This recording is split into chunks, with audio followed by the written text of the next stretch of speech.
Hello again, it's Scott Hamilton, ROCKFILE, with another movie review. This is podcast number 9, the review of In the Shadow of the Moon. Now, this is a Netflix film. It was debuted at Fantastic Fest back in September, and then at the end of September, Netflix debuted, so it's only been out a little over a week. I would describe it as a sci-fi mystery and social drama. Yeah, an interesting mix of genres. It was directed by Jim Mickle. He did the movies Mulberry Street, Stakeland, which was a fun vampire movie, We Are What We Are, and most recently Cold in July, and that's where he worked with Michael C. Hall. You'll remember him from Dexter. He's also in the Shadow of the Moon. It also stars Boyd Holbrook. He was on Narcos and in the movie Logan. A great movie. That'll be another review. Bokeem Woodbine, who you've seen him in everything from The Rock to Spider-Man Homecoming, and he will be in the new Ghostbusters next year. And Cleopatra Coleman, who's a regular on Last Man on Earth. Now, the movie opens very quickly in 2024, but it spends maybe 30 seconds there before it flashes back to 1988. I don't want to give too much away. If you like police procedurals and that kind of thing, that's definitely how the movie in the first half of the movie, how it starts and how the first half of the movie really is. It becomes more than that. Don't really want to get into it, but it does take place, obviously, during different points in time between 1988 and 2024. Movie was just under 2 hours. I was never bored. The first act is very exciting. It does maintain the tension through the second and third acts.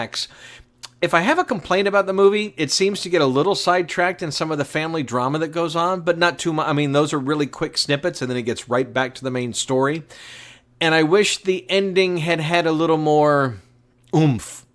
I mean, it's a good ending. It's a thought-provoking ending, and the whole movie is really not bad at all. If you like sci-fi movies that have a bit of maybe time travel or different time periods in them, I think you'll enjoy the movie. I mean, it's certainly up to streaming standards and very good for that. Probably why it didn't get much of a theatrical release, because at the end I just wanted a little more punch, even though it does have a good ending. I was happy with the story. The acting all across the board, very well done. The cinematography is very good.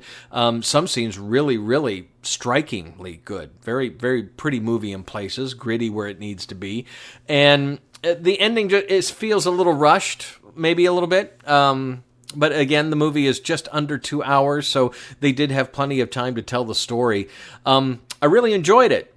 It's probably more of a 3.5 out of 5, whereas Coherence that I just reviewed was closer to a 4.5 out of 5. But still, if you're looking for something to watch, you're in the mood for something sci-fi, a mystery that you really can't figure out. One thing I'll note, a good mystery, whether we're talking about the old Agatha Christie mysteries or any mystery, is well made to me if it drops the little signposts along the way, the little breadcrumbs that you can pick up. And and if they're so well hidden that you don't really get them the first time, or you're halfway through the movie and go, oh, that's what that was. It was relating to this. This movie definitely doesn't cheat. It gives you a good mystery and drops those breadcrumbs throughout the running time so that you can figure out before it gets to the end. Maybe I just wasn't, it was Saturday night. I just threw this on. I was paying attention to it, but honestly, I didn't figure everything out until they told us what was going on. So, In the Shadow of the Moon, for some reason, I have a hard time. The title doesn't stick in my head, but really well made. Like I said, about a 3.5 out of 5. If you want to stream it on Netflix, well, it doesn't cost you anything, does it? I'm Scott Hamilton. Thank you very much for taking the time to listen to this podcast. I don't know where you got it from, but we are available on all the major podcasting sites. We're on Spotify, iTunes, Google Play. This is hosted on Podbean. Want to thank them very much because it's a great service that you can start for free if you want to start podcasting. Want to mention, of course, if you like rock and roll music, new stuff, I have 2 radio stations that are very much targeted at what's new 21st century music in the hard rock and progressive rock genres. I have a store that deals in pop culture, movie, music, and collectibles. It's ROCKFILE Retail. And my site is therockfile.com. I would love for you to subscribe to my podcast. We did over 200 in the first week, and we're already getting some great downloads today. So, again, I'm Scott Hamilton, ROCKFILE. Thank you very much for listening.